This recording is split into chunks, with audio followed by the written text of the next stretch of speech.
ಆ ಅದ್ದೂರಿ ಕಲ್ಯಾಣ ಮಂಟಪದಲ್ಲಿ ದೇಶದ ಪ್ರಭಾವಿ ರಾಜಕಾರಣಿಗಳು ಮತ್ತು ಉದ್ಯಮ ರಂಗದ ದಿಗ್ಗಜರೆಲ್ಲರೂ ಕೂಡ ಸಾಲು ಸಾಲಾಗಿ ಬಂದು ಕುಳಿತಿದ್ರು. ಎಲ್ಲರ ಕಣ್ಣುಗಳು ಮದುವೆಯ ವೇದಿಕೆಯ ಮೇಲಿದ್ದ ಆ ಇಬ್ಬರ ಮೇಲೆಯೇ ನೆಟ್ಟಿದ್ವು. ಆ ಸಡಗರದ ನಡುವೆಯೂ ಅಲ್ಲಿ ಒಂದು ನಿಗೂಢ ಮೌನ ಆವರಿಸಿತು. ವೇದಿಕೆಯ ಒಂದು ಬದಿಯಲ್ಲಿ ವರ ರಾಕಿ ಬಾಯ್ ಮತ್ತು ಆತನ ತಾಯಿ ವಿಜಯಮ್ಮ ಗಂಭೀರವಾಗಿ ಕುಳಿತಿದ್ರು. ಆದರೆ ವಿಚಿತ್ರ ಅಂದರೆ ಮಂಟಪದ ಇನ್ನೊಂದು ಬದಿಯಲ್ಲಿ ವಧು ಶ್ರೀಲೀಲಾ ಕಡೆಯ ಸಂಬಂಧಿಕರು ಒಬ್ಬರೇ ಒಬ್ಬರು ಇರಲಿಲ್ಲ. ಇಡೀ ಜಗತ್ತನ್ನೇ ತನ್ನ ಕಾಲಡಿಗೆ ತಂದು ನಿಲ್ಲಿಸಿದ್ದ ಹೆಮ್ಮೆ ಮತ್ತು ಅಹಂಕಾರ ರಾಕಿ ಬಾಯ್ ಮುಖದಲ್ಲಿ ಎದ್ದು ಕಾಣಿಸ್ತಾ ಇತ್ತು. ಅವನ ಸಂತೋಷಕ್ಕೆ ಇವತ್ತು ಪಾರವೇ ಇರಲಿಲ್ಲ. ಇನ್ನು ಕೆಲವೇ ಕ್ಷಣಗಳಲ್ಲೂ ತಾನು ಪ್ರಾಣಕ್ಕಿಂತ ಹೆಚ್ಚಾಗಿ ಪ್ರೀತಿಸಿದ್ದ ಇಡೀ ಸಾಮ್ರಾಜ್ಯವನ್ನೇ ಆಳಬಲ್ಲಂತಹ ಸೌಂದರ್ಯವತಿ ಶ್ರೀಲೀಲಾ ತನ್ನ ಅರ್ಧಾಂಗಿಯಾಗಲಿದ್ದಾಳೆ ಎಂಬ ಹಠ ಗೆದ್ದ ಸಮಾಧಾನ ಅವನಲ್ಲಿತ್ತು. 2-3 ದಶಕಗಳ ಸುದೀರ್ಘ ಕಾಯುವಿಕೆಗೆ ಇವತ್ತು ಮುಕ್ತಿ ಸಿಕ್ತಿತ್ತು. ವಿಧಿಲಿಖಿತವನ್ನು ಬದಲಾಯಿಸಿ ನಾನು ಬರೆದ ಇತಿಹಾಸ ಇವತ್ತು ಪೂರ್ಣಗೊಳ್ಳಲಿದೆ ಎಂದು ರಾಕಿ ಬಾಯ್ ತನ್ನ ಮನಸ್ಸಿನಲ್ಲೇ ಅಂದುಕೊಳ್ಳುತ್ತಾ ಮೀಸೆಯನ್ನು ತಿರುವಿದ್ದ. ವಧುವನ್ನು ಕರ್ಕೊಂಡು ಬನ್ನಿ ಎಂದು ಪುರೋಹಿತರು ಗಂಭೀರ ಧ್ವನಿಯಲ್ಲಿ ಹೇಳಿದಾಗ ರಾಕಿ ಬಾಯ್ ಕಣ್ಣುಗಳು ನೇರವಾಗಿ ತನ್ನ ಅಕ್ಕ ಅನುರಾಧಳ ಕಡೆಗೆ ತಿರುಗಿದ್ವು.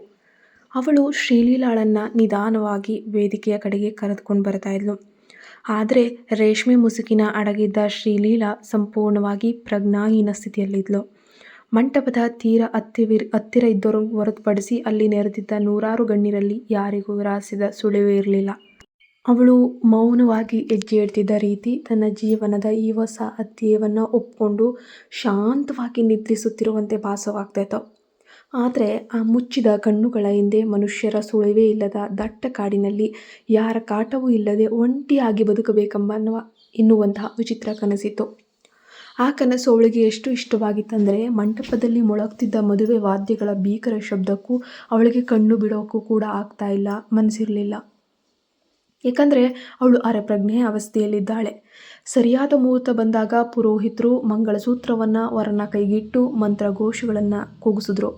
ರಾಕಿ ಬಾಯ್ ತಡಮಾಡದೆ ಪ್ರಜ್ಞೆ ಇಲ್ಲದ ಶ್ರೀಲೀಲಾಳ ಕುತ್ತಿಗೆಗೆ 3 ಗಂಟುಗಳನ್ನು ಹಾಕಿ ತನ್ನ ಜಾಗದಲ್ಲಿ ಬಂದು ಕುಳಿತುಕೊಂಡ. ಈಗ ಅವಳ ಕುತ್ತಿಗೆಯಲ್ಲಿ ರಾಕಿ ಬಾಯ್ ಕಟ್ಟಿದ್ದ ಹೊಸ ತಾಳಿ ನೇತಾಡ್ತಿತ್ತು. ಆದರೆ ಅದೇ ಕುತ್ತಿಗೆಯ ಆಳದಲ್ಲಿ ರೇಷ್ಮೆ ಬ್ಲೌಸ್ನ ಒಳಗೆ ಯಾರಿಗೂ ಕಾಣದಂತೆ ಸುರಕ್ಷಿತವಾಗಿ ಅಡಗಿಸಿಡಲಾದ ಮತ್ತೊಂದು ಹಳೆಯ ತಾಳಿ ಇತ್ತು. ಈಗಾಗಲೇ 3 ಗಂಟೆಗಳ ರಹಸ್ಯ ಬಂಧನದ ಭಾರವಾದ ಎದೆಯೊಳಗೆ ಹೊತ್ತು ಕರಗ್ತಿದ್ದ ಆ ಹುಡುಗಿ ಈಗ ಒಟ್ಟು 6 ಗಂಟುಗಳು ದ್ವಿಮುಖ ಜೀವನದ ಮಹಾಭಾರತವನ್ನು ಹೇಗೆ ಸಹಿಸಿಕೊಳ್ತಾಳೋ ವಿಧಿಗೆ ಗೊತ್ತು.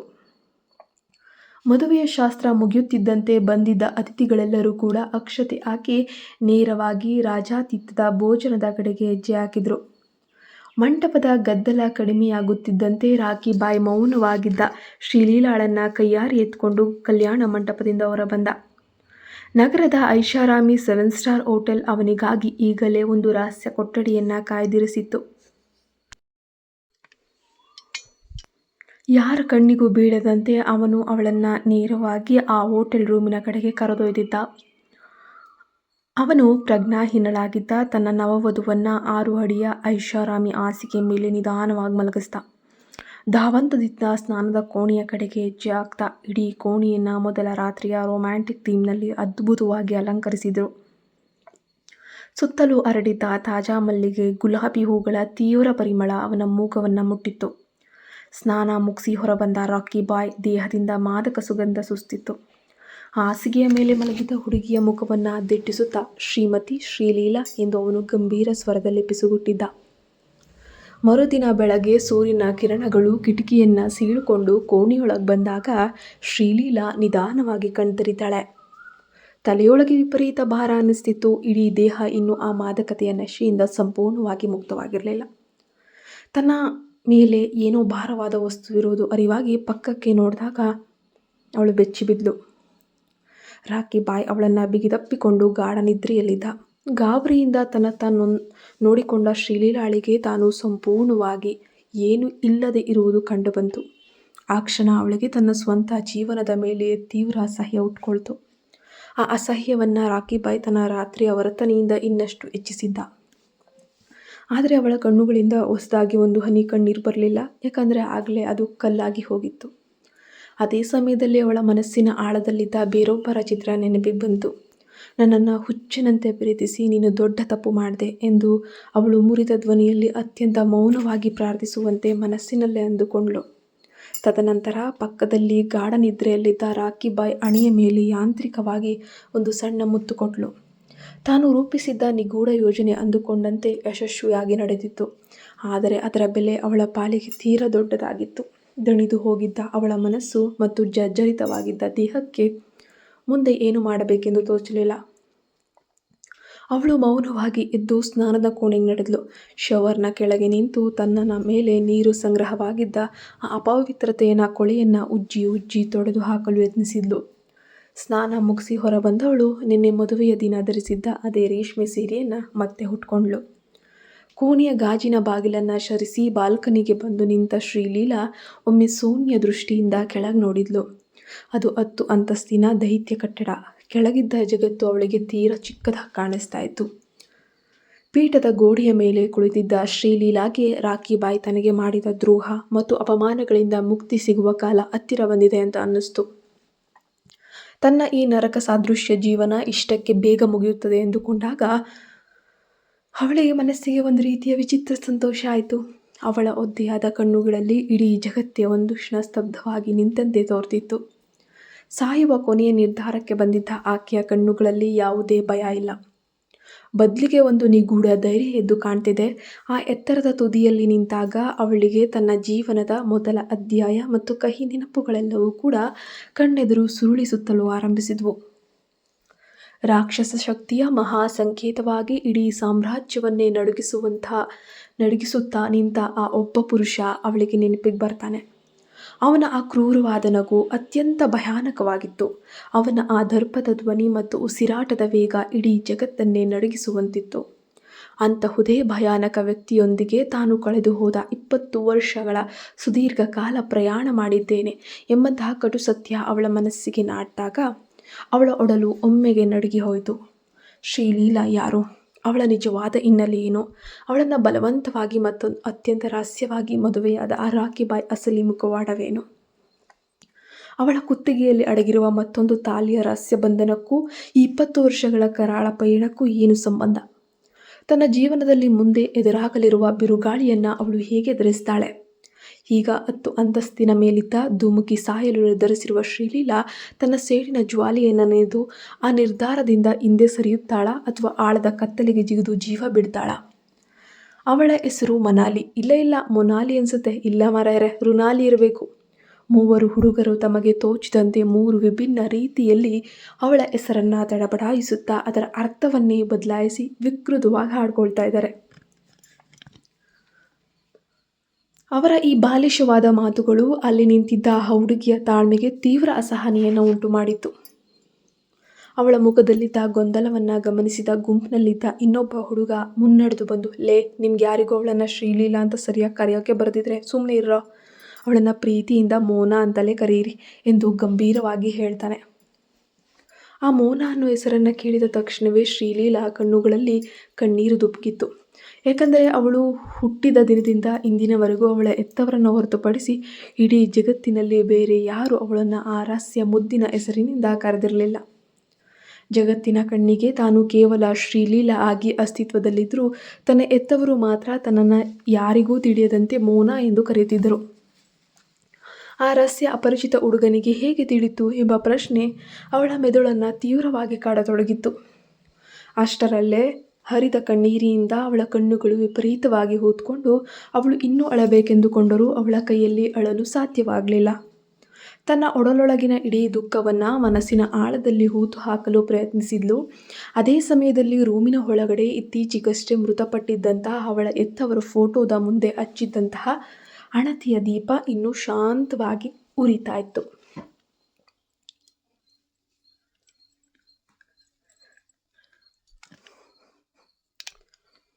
ಆದರೆ ಅದೇ ಮನೆಯ ಹೊರಗಡೆ ನೆರೆದಿದ್ದ 100 ಜನರು ಮಾತ್ರ ಅವಳ ಪೋಷಕರ ದಿನವನ್ನು ಅತ್ಯಂತ ಸಂಭ್ರಮದಿಂದ ಆಚರಿಸಿದ್ದಾರೆ.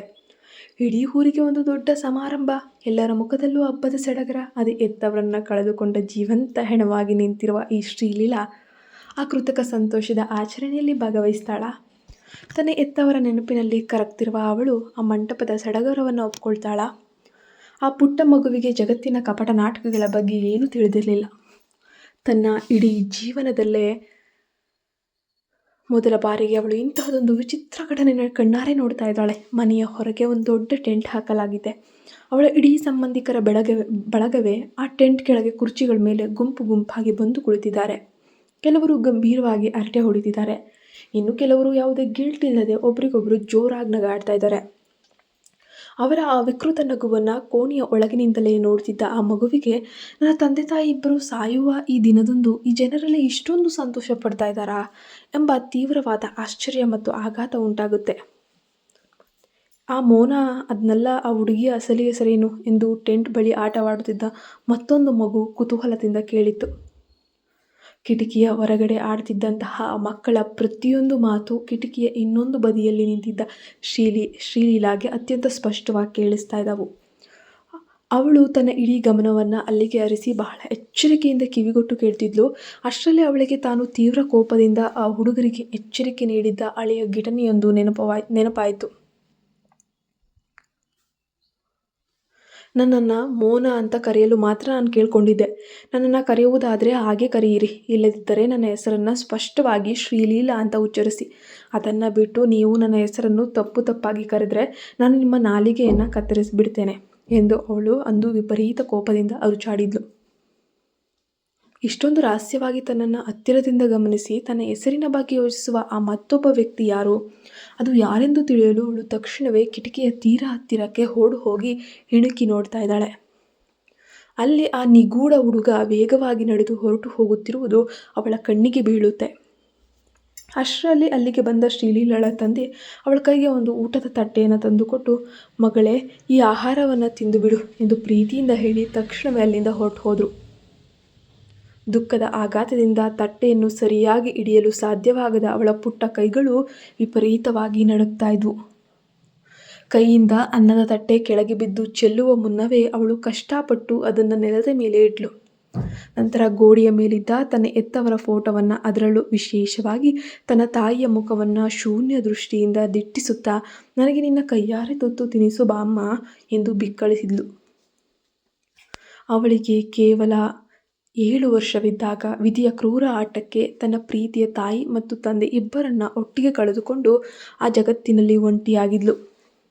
ಆ ಪುಟ್ಟ ಮಗುವಿನ ನಿರಪರಾಧಿ ಮುಖವನ್ನು ನೋಡ್ತಿದ್ದಂತೆ ಅಲ್ಲಿ ನೆರೆದಿದ್ದಂತಹ ಸಂಬಂಧಿಕರ ನೈಜ ಬುದ್ಧಿ ನಿಧಾನವಾಗಿ ಹೊರಬರತೊಡಗಿತ್ತು. ಹೆತ್ತವರನ್ನ ಕಳೆದುಕೊಂಡು ಅನಾಥವಾಗಿ ನಿಂತಿರುವ ಆ ಮಗುವಿನ ಜೀವನ ಇನ್ನು ಮುಂದೆ ಹೇಗೆ ಸುಧಾರಿಸಬಹುದು ಎಂದು ಯೋಚಿಸುವ ಬದಲು ಅವಳ ಹೆತ್ತವರನ್ನ ಬಿಟ್ಟು ಹೋಗಿರುವಂಥ ಅಪಾರ ಆಸ್ತಿ ಪಾಸ್ತಿಗಳನ್ನು ತಮ್ಮಲ್ಲೇ ಹೇಗೆ ಹಂಚಿಕೊಳ್ಬಹುದು ಅನ್ನುವಂತಹ ದುರಾಸೆಯ ಚರ್ಚೆ ಅಲ್ಲಿ ಜೋರಾಗ್ತಿತ್ತು. ಅಷ್ಟರಲ್ಲಿ ಕಪಟ ಕರುಣೆಯ ಮುಖದ ಮೇಲೆ ಮುಖವಾಡವಾದಂತೆ ಧರಿಸಿದ್ದ ಒಬ್ಬ ಸಂಬಂಧಿಕ ಮುಂದಕ್ಕೆ ಬಂದ. ಈ ಮಗುವನ್ನು ಯಾರಾದರೂ ನಮ್ಮೊಂದಿಗೆ ಕರೆದುಕೊಂಡು ಹೋಗಿ ಸಾಕಿ ಬೆಳೆಸಿದ್ರೆ ಉತ್ತಮ, ಪಾಪ ಒಂಟಿಯಾಗಿದ್ದಾಳೆ ಎಂದು ಎಲ್ಲರ ಮುಂದೆ ಕರುಣೆಯ ನಾಟಕವನ್ನಾಡಕ್ಕೆ ಶುರು ಮಾಡ್ತಾನೆ. ಅವರ ಈ ಎಲ್ಲ ತಂತ್ರಗಳನ್ನು ಕೋಣೆಯ ಒಳಗಿನಿಂದ ಗಮನಿಸುತ್ತಿದ್ದ ಶ್ರೀಲೀಲಾ ಮೋನಾ ತೀವ್ರ ಆಕ್ರೋಶ ದುಃಖದಿಂದ ತನ್ನ ಮಡಿಲಿಟ್ಕೊಂಡಿದ್ದಂತಹ ಪ್ರೀತಿಯ ಡೈನೋಸರ್ ಆಟಿಕೆಯನ್ನು ತನ್ನ ಪುಟ್ಟ ಬೆರಳುಗಳಿಂದಲೇ ಗಟ್ಟಿಯಾಗಿ ಇಸುಕಿ ಪುಡಿ ಮಾಡಿತು. ಅವಳ ಹೆದೆಯ ಆಳದಲ್ಲಿದ್ದ ಅಮ್ಮನ ನೆನಪು ಒಳಗೊಳಗೆ ಬಿಕ್ಕಿ ಹಳ್ತಿತ್ತು. ನನ್ನವರನ್ನೆಲ್ಲ ಕಳೆದುಕೊಂಡ ಈ ರಾಕ್ಷಸರ ನಡುವೆ ನಾನು ಇನ್ನು ಎಲ್ಲಿಗೂ ಹೋಗಲಿ ಅಮ್ಮ ಎಂದು ಅವಳ ಮನಸ್ಸು ಒಂಟಿತನದ ಬೇಗೆಯಲ್ಲಿ ಮೌನವಾಗಿ ಹಂಬಲಿಸಿತು. ಹೆತ್ತವರ ಆಸ್ತಿಯ ಮೇಲೆ ಕಣ್ಣಿಟ್ಟಿರುವಂತಹ ಈ ಕಪಟ ಸಂಬಂಧಿಕರ ಸಂಚುಗಳ ನಡುವೆ ತನ್ನ ಅಸ್ತಿತ್ವವನ್ನೇ ಕಳೆದುಕೊಳ್ಳುವ ಭೀತಿಯಲ್ಲಿರುವ ಪುಟ್ಟ ಶ್ರೀಲೀಲಾಳ ಜೀವನ ಇನ್ನು ಮುಂದೆ ಯಾವ ಕರಾಳ ತಿರುವುಗಳನ್ನು ಪಡೆದುಕೊಳ್ಳಲಿದೆ. ಈ ಬಾಲ್ಯದ ಬಿರುಗಾಳಿಯೇ ಅವಳನ್ನು ಮುಂದೆ ಆ 10 ಅಂತಸ್ತಿನ ಮಹಡಿಯ ತುದಿಗೆ ತಂದು ನಿಲ್ಲಿಸಲು ಕಾರಣವಾಯಿತೆ. ಅಷ್ಟೊತ್ತಿಗಾಗಲೇ ಮನೆಯಲ್ಲಿ ಕೇಳಿ ಬರುತ್ತಿರುವಂತಹ ಆಕೃತಕ ಅಳು ಮತ್ತು ಆ ಟೆಂಟ್ನಲ್ಲಿರುವ ಗದ್ದಲ ಸಂಪೂರ್ಣವಾಗಿ ಕಡಿಮೆಯಾಗುತ್ತಾ ಬಂತು. ಬಂದಿದ್ದ ನೆಂಟರೆಲ್ಲರೂ ತಮ್ಮ ತಮ್ಮ ಸ್ವಾರ್ಥದ ಮಾತುಗಳನ್ನೆಲ್ಲ ಮುಗಿಸಿ ಒಬ್ಬೊಬ್ಬರಾಗಿ ಅಲ್ಲಿಂದ ಹೊರಟು ಹೋಗ್ತಾ ಇದ್ದಾರೆ. ಇಡೀ ಮನೆಯಲ್ಲಿ ಒಂದು ನಿಗೂಢ ಮೌನ ಆವರಿಸತೊಡಗಿತ್ತು. ಅಲ್ಲಿನ ಗದ್ದಲ ಸಂಪೂರ್ಣವಾಗಿ ಕಡಿಮೆಯಾಗುತ್ತಿದ್ದಂತೆ ಕೋಣೆಯ ಹೊರಗಡೆ ಉಳಿದುಕೊಂಡಿದ್ದಂತಹ ಆ ಕಪಟ ಸಂಬಂಧಿಕರ ಅಸಲಿ ಮಾತುಗಳು ಕಿಟಕಿಯ ಬಳಿ ನಿಂತಿದ್ದ ಶ್ರೀಲೀಲಾಗೆ ನಿಧಾನವಾಗಿ ಕೇಳಿಸತೊಡಗಿದವು. ಆಗಲೇ ಅಪ್ಪ ಅಂತ ಹೇಳಿದ್ನಲ್ಲ, ಅವರೇ, ಇವರ ಚಿಕ್ಕಪ್ಪ ದೊಡ್ಡಪ್ಪಂದಿರು. ನನ್ನ ಅಣ್ಣನ ಮಗಳನ್ನು ನನ್ನೊಂದಿಗೆ ಕರೆದುಕೊಂಡು ಹೋಗಬೇಕೆಂದು ನಾನು ಆರಂಭದಲ್ಲಿ ಭಾವಿಸಿದ್ದೆ. ಆದರೆ ಮುಂದಿನ ವಾರವೇ ನಾವೆಲ್ಲರೂ ಪುಣೆಗೆ ಶಿಫ್ಟ್ ಆಗ್ತಿದ್ದೀವಿ. ಇಂದಿನ ದಿನಗಳಲ್ಲಿ ಅಷ್ಟು ದೊಡ್ಡ ನಗರದಲ್ಲಿ ಮಕ್ಕಳನ್ನು ಸಾಕಿ ಬೆಳೆಸುವುದರಲ್ಲಿ ಏನು ಅರ್ಥವಿದೆ ಹೇಳಿ? ಇವರಿಗೆ ಇತ್ತೀಚೆಗೆ ಎಷ್ಟು ಖರ್ಚಾಗ್ತದೆ ಅಂತ ನಿಮಗೇನಾದರೂ ತಿಳಿದಿದೆಯಾ?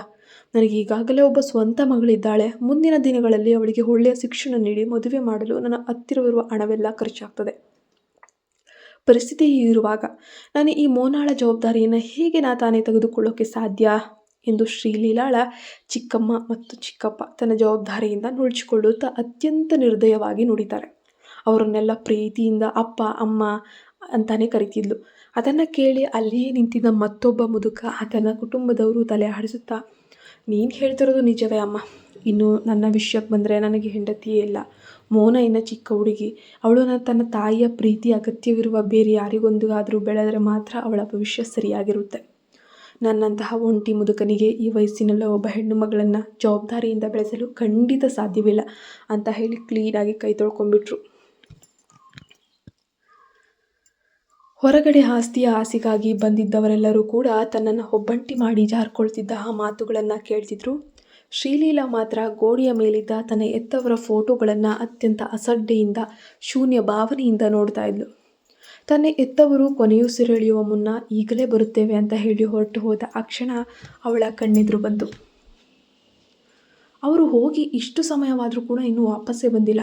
ಅಮ್ಮ, ನಿನಗೆ ನಾನು ಅಷ್ಟೊಂದು ಇಷ್ಟವಿಲ್ಲವೇ ಎಂದು ಆ ಪುಟ್ಟ ಮಗುವಿನ ಜರ್ಜರಿತ ಮನಸ್ಸು ಫೋಟೋದ ಕಡೆ ನೋಡಿ ಮೌನವಾಗಿ ಪ್ರಶ್ನಿಸತೊಡಗಿತ್ತು. ಅದಕ್ಕಾಗಿಯೇ ನೀನು ನನ್ನನ್ನು ಈ ಕರಾಳ ಜಗತ್ತಿನಲ್ಲಿ ಒಬ್ಬಂಟಿಯಾಗಿ ಬಿಟ್ಟು ಇಷ್ಟು ಬೇಗ ಹೊರಟು ಹೋದೆಯಾ ಅಮ್ಮ? ಅಪ್ಪ, ನೀನು ಹೋಗುವಾಗ ನನಗಾಗಿ ತುಂಬ ಆಟಿಕೆಗಳನ್ನು ತರುತ್ತೀನೆಂದು ಹೇಳಿದ್ದೆ ಅಲ್ವಾ? ಮತ್ತೆ ಈಗ ಯಾಕೆ ಬರಿಗೈಲಿ ಬಂದೆ? ಇಲ್ಲಿ ನೋಡು, ನನ್ನ ಚಿಕ್ಕಮ್ಮ ಮತ್ತು ಅಜ್ಜ ಯಾರಿಗೂ ನಾನು ಬೇಕಾಗಿಲ್ವಂತೆ ಎಂದು ಆ ಪುಟ್ಟ ಹಾಲದ ಕಣ್ಣುಗಳು ಹುಡುಗಿ ಶ್ರೀಲೀಲಾ ಕಣ್ಣೀರನ್ನು ಹಾಕ್ತಿದ್ದಾಳೆ.